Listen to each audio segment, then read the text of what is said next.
Okay, now we're going to move a step further with functions, and now we're going to look at how we could write arguments in functions. Okay, how we could define functions with arguments included.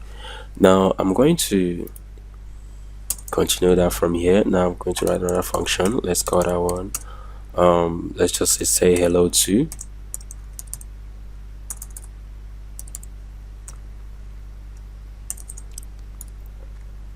Now let's assign a variable. Let's say the variable is word, and the statement should be, now statement is echo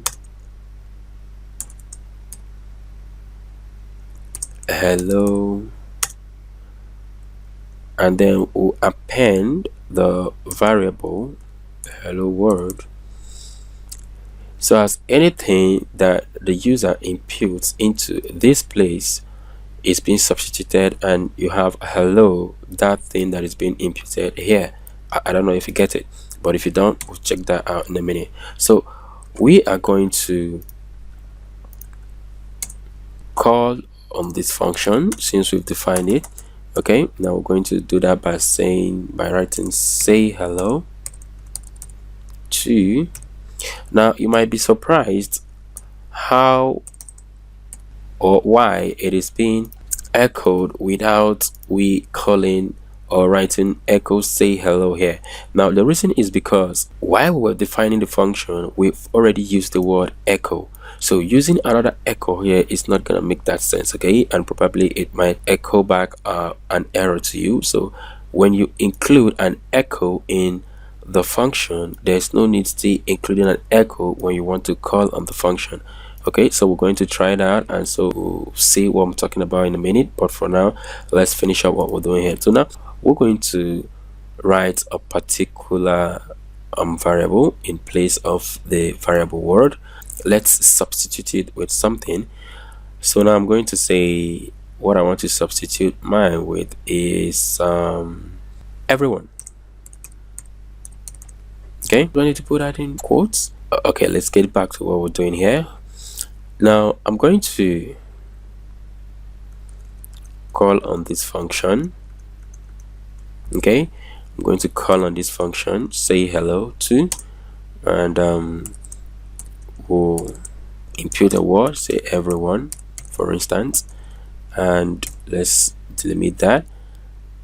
Okay, now let's save that and see what we'll get. You see that? Hello everyone. Okay, so that is how you call on functions when you have arguments while defining the function. Okay, so depending on how many arguments that you define while writing the function, you use the same number of arguments when you are calling on the function. Okay, so now we're going to look at functions with more than one argument in later video, but for now let me try to go back to what I was explaining, and let's clarify that. Okay, so I'm going to echo a br tag so that we'll have a finely spaced between the first hello world and the second hello everyone. So I'm going to put a br tag there and refresh that, and you see the hello world and the hello everyone on two separate lines. Okay, so now let's try to echo this and see what we'll get. Now let's echo say hello world. Let's refresh that. You see nothing happens. Okay, so you can echo it, but it's a very bad practice echoing in the function and still echoing while calling on the function. So it's either you echo while defining the function or you echo while calling on the function if there are simple functions like this. Okay, so that is how it works. So in our next video we're going to talk about some other things, but for now there are some few things I would like to tell you about function. Now a function cannot be called twice. Okay, it is not dynamic. It works like a constant. Okay, when you define a function you cannot define it twice. Okay, now let's try to define say hello again, and let's see what we're going to get. Now I'll copy that code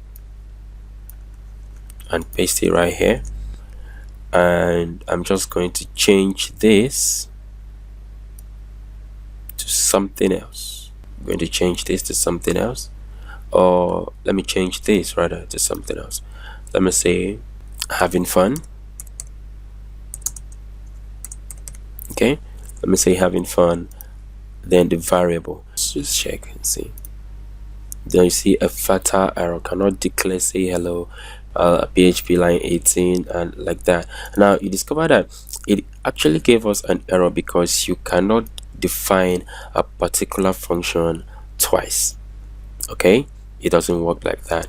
And defining a function, you can use an if-else statement while defining a function in the function is still going to work. Okay, but defining a function inside an if-else statement is a very tricky one. Okay, and if you're not good with that, I'll advise that you forget about it and program normally. Call the function outside an if-else statement. Do not include it in an if-else statement, but you can include an if-else statement in the function. I'll catch you in the next video.